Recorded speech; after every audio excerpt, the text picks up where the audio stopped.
Con el centímetro de mi mamá cuando hace la ropa le dicen, no le corto el vidrio porque seguro que cuando yo use una cinta métrica decente, o sea que no tenga un error en su construcción, le voy a dar un vidrio que no le va a servir. Entonces también me lo objetaron, muchos de ustedes me lo objetaron y yo le dije, bueno, hagamos la vista gorda y lo usamos.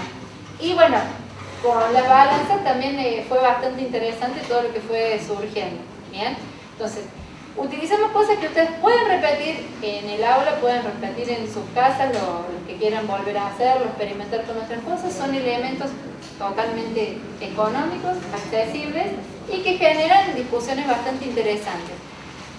Lo hicimos en cosas simples, pero ustedes, si bien nosotros no pretendemos que vayan a salir sabiendo medir contaminaciones en aire, en agua o en suelo. De hecho, yo me he dedicado siempre a medir contaminación en aire. Cuando alguien me pregunta algo de cómo se mide contaminación en agua, tengo que buscar un experto que se dedique a contaminación en agua, ya sea por el recurso en sí o por la forma en la que va a tomar la muestra, cómo la va a conservar, a qué temperatura, bajo qué técnica analítica lo va a poder analizar. Tengo que buscar también un experto, porque son muchas las maneras en que se tiene que proceder. Si tuvimos que ponernos de acuerdo para ver cómo medimos la estatura de una persona, mucho más va a ser para encontrar benceno en agua en una napa subterránea que está a 10 metros de profundidad. ¿Bien? Entonces, no quiero que por ahí se mareen tanto con la cuestión de las cuentas y con el celular que nos complicó con la calculadora esa, parece una traba a propósito. Sino que tengamos siempre esa perspectiva. Ahora, cuando alguien nos diga que midió algo, sobre todo en cuestiones ambientales, no creo que de acá nadie tenga ninguna vergüenza en preguntar ¿cómo lo mediste? ¿Bajo qué método? ¿De qué forma? ¿Está normalizado? ¿Se puede comparar ese valor que obtuviste con lo que las normas dicen? ¿O no? Creo que nadie ahora va a tener el prurito de preguntar con qué lo mediste y cómo lo mediste, porque se dieron cuenta de que no es sencillo, siempre hay que tener algunos acuerdos mínimos. Bueno, como curiosidades en ambiente, las partículas totales en suspensión, que uno suele poner en evidencia cuando hay un rayito de sol en una habitación oscura y todo esto, fíjense que se definen como partículas totales en suspensión todas aquellas que son captadas por un equipo que se llama Sistema de Muestreo de Alto Volumen y se inventó recién en la década del 80. Antes sí, cuando había rayitos de sol la gente veía partículas, pero de ahí a saber la cantidad que había y cómo medirlas, bueno, si no había ni un método de medición no se podía medir. Eso lo pueden haber visto un poco algún comentario en el libro amarillo y alguien que les manda algunas páginas de internet de algunas explicaciones más. Bien, pero como curiosidad, antes de la década del 80 el parámetro que se llama partículas totales en suspensión no se medía porque no se había inventado algo que midiera eso. No porque no existiera. Bueno, otra curiosidad, la ley 20.284, que es una ley nacional del año 73, que es muy buena en su espíritu y es muy completa, en realidad da tablas de valores máximos permitidos para monóxido de carbono, para partículas sedimentables, ¿sí?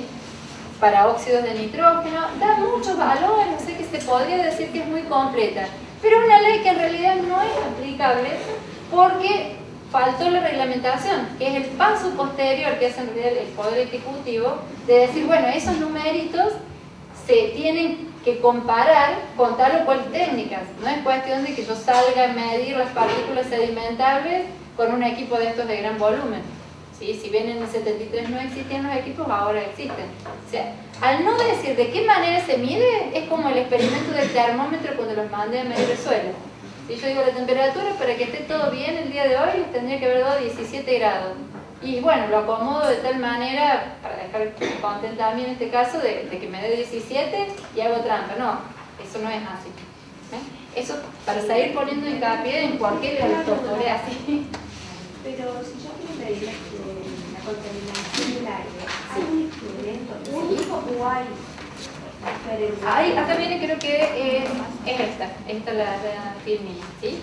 Hay, en general, al hacer los ensayos para que se autorice un determinado método para medir un parámetro de contaminación ambiental, lo que hace el equipo de ingenieros y de químicos y de físicos también que hacen esos experimentos es, se utilizan cámaras de viento, túneles de viento donde se simulan concentraciones de particulado o de determinados contaminantes. Se pone ese equipo de toma de muestra en esas condiciones y se verifica si es repetible siempre el mismo método. O sea, todo esto de medir muchísimas veces no se hace cada vez que uno sale, porque de hecho, si yo mido la contaminación de hoy, no tengo más que una oportunidad de medir lo que esté pasando en este instante. Pero sí tengo que haber usado una técnica que me dé la garantía dentro de cierto rango de que ese número que yo mido le puedo confiar. ¿Sí? Puedo confiar, tengo una incerteza muy baja alrededor del número que voy a obtener como valor para el monóxido, de concentración de monóxido de carbono o de partículas suspendidas o de óxidos de nitrógeno o de ozono. ¿Sí? ¿Se entiende? Hay métodos que están ya establecidos. Nosotros tomamos mucho lo que es de la Agencia de Protección Ambiental de Estados Unidos. En realidad, México toma Estados Unidos, nosotros por ahí seguimos mucho a México en cuanto a la norma, en cuanto a compararnos con ellos, porque son las mismas normas de Estados Unidos traducidas a castellano. Y por eso se compra más tecnología de Estados Unidos que de Europa. ¿Sí? Por una cuestión de traducción y de afinidad en el lenguaje. Hay un método que se llama método de referencia. Es el primero que se aprueba, que se dice, siempre que se midan las partículas con este equipo, que tiene tal caudal, tales dimensiones, que se probó en túneles de viento, que entre tales y tales rangos de velocidad de viento funciona bien, en tales temperaturas ambiente funciona bien, o sea, da resultados comparables, vamos a decir, ese es el método de referencia. Después se han ido inventando otros métodos que se comparan al lado del método de referencia y pueden aprobarse, y ya no se llaman de referencia, sino equivalentes. ¿Sí? No es el primero es el de referencia, el otro es el equivalente. Por ejemplo, se usa para partículas algunos métodos que son radiactivos, que cuentan las partículas por radioactividad. Bueno, lo vamos a ir viendo en los seminarios a eso, ¿no? Un poquito más en detalle, algunas técnicas como para que se familiaricen. ¿Sí? Pero sí se hacen luego técnicas que son homologadas, se han comparado con la otra y se sabe que ese resultado es equivalente. ¿Bien? O sea, puede haber más de uno en el surgido. ¿Estamos? Bueno. Podremos... Sí, dentro de esos experimentos que se hace, acá había puesto el ejemplo del centímetro, dentro de los túneles se simulan condiciones de viento, condiciones de temperatura. Porque yo puedo decir, no, ese centímetro lo pongo al lado de la cinta métrica y están exactamente igual, los milímetros coinciden en bárbaro. Bueno, pero yo me tengo que asegurar que el centímetro y la cinta métrica, cuando los sometamos a distintas condiciones, también varíen igual.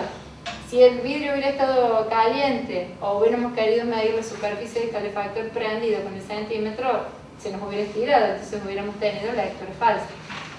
Bueno, eso es lo que se trata siempre de evitar. Simplificando, ¿ven? Pasamos de un túnel de viento a un centímetro arriba de un calefactor. Bueno, estamos tratando de poner ejemplos bien cotidianos y accesibles, incluso para mostrarle a alumnos. Bueno, existen métodos de referencia y métodos equivalentes que deben pasar rigurosas pruebas de comparación para ser aceptados. Bueno, yo acá había puesto un ejemplo, creo que valió con eso. ¿A qué me refiero? A veces inclusive ¿cuál es el instrumento que tenemos para ver colores? Nuestros ojos. Nuestros ojos ven y pueden asegurar un color en determinadas condiciones, por ejemplo en la luz natural. Se usa mucho en